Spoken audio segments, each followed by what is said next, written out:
মমতার অবস্থান মঞ্চের সামনে নিজেদের দাবি লেখা পোস্টকার্ড নিয়ে পার্শ্ব শিক্ষকেরা হস্তক্ষেপ, মুখ্যমন্ত্রী সরিয়ে দিল পুলিশ। বিশেষ বিশেষ সংবাদ। ধর্মতলায় মুখ্যমন্ত্রী মমতা বন্দ্যোপাধ্যায় ধর্ণা মঞ্চে শুক্রবার বিক্ষোভ দেখালেন কয়েকজন পার্শ্ব শিক্ষক।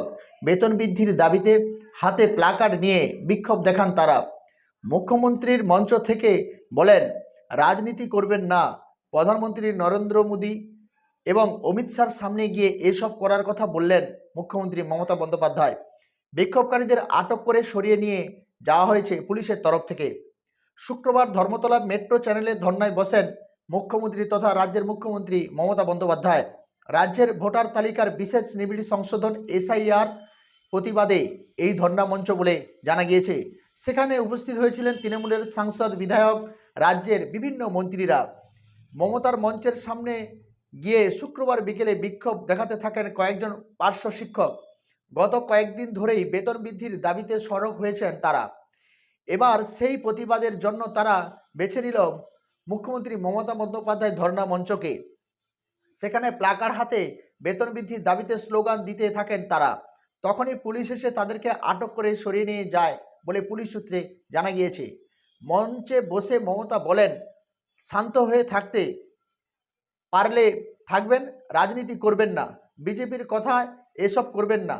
এ জায়গা খোলামেলা বলে ভাববেন না। যা কিছু করা যাবে। প্রধানমন্ত্রী অমিত শাহ কেন্দ্রীয় স্বরাষ্ট্রমন্ত্রীকে দেখে ভ্যানিশ কুমারকে দেখাবেন, আমাদেরকে নয়। তারপরেই তিনি পুলিশের উদ্দেশ্যে বলেন, ওদেরকে আস্তে আস্তে অন্য বসিয়ে দিন বা অন্যত্র সরিয়ে দিন। গত 28শে ফেব্রুয়ারি থেকে পার্শ্ব শিক্ষকেরা আদালতের নির্দেশে বিকাশ ভবনের সামনে অবস্থান বিক্ষোভ করছেন। বৃহস্পতিবার কালীঘাটে অভিযানের ডাক দিয়েছেন পার্শ্ব শিক্ষক সংগঠক শিক্ষক ঐক্য মঞ্চ। স্থায়ীকরণ এবং বেতন বৃদ্ধির দাবিতে ওই কর্মসূচি ডাক দেওয়া হয়েছে শিক্ষকদের তরফ থেকে। শিয়ালদাহ থেকে এই মিছিল কলেজ স্ট্রিট আসার পরেই পুলিশ আটকে দেয় বিক্ষোভকারীদের। ফলে সেখানেই শুরু হয় পথ অবরোধ ও অবস্থান বিক্ষোভ। পার্শ্ব শিক্ষকদের দাবি, 2009 সালে মুখ্যমন্ত্রী তাদের আন্দোলনের মঞ্চে এসে স্থায়ীকরণের প্রতিশ্রুতি দিয়েছিলেন। 2011 সালে মন্ত্রিসভার বৈঠকে ধাপে ধাপে স্থায়ীকরণের সিদ্ধান্ত হয়েছিল।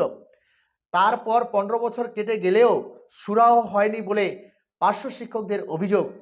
2024 সালে 1 মার্চ শিক্ষকদের তরফে পার্শ্ব শিক্ষকদের বেতন বৃদ্ধি সংক্রান্ত একটি প্রস্তাব গৃহীত হয়েছিল নবান্নের তরফে। সেখানে প্রাথমিক পার্শ্ব শিক্ষকদের 28,000, উচ্চ প্রাথমিক 32,000 টাকা বেতনের ধার্য করা হয়েছিল। কিন্তু তা এখনো পর্যন্ত নির্দিষ্ট কোনো সুরাহা পায়নি পার্শ্ব শিক্ষকরা। পার্শ্ব শিক্ষকদের প্রভিডেন্ট ফান্ড, চাকরিরত অবস্থায় মৃত্যু হলে আর্থিক সাহায্য ও পরিবারের সদস্যদের চাকরি দেওয়ার ব্যবস্থা সহ বেশ কয়েকটি দাবি তুলেছেন পার্শ্ব শিক্ষকরা। নমস্কার।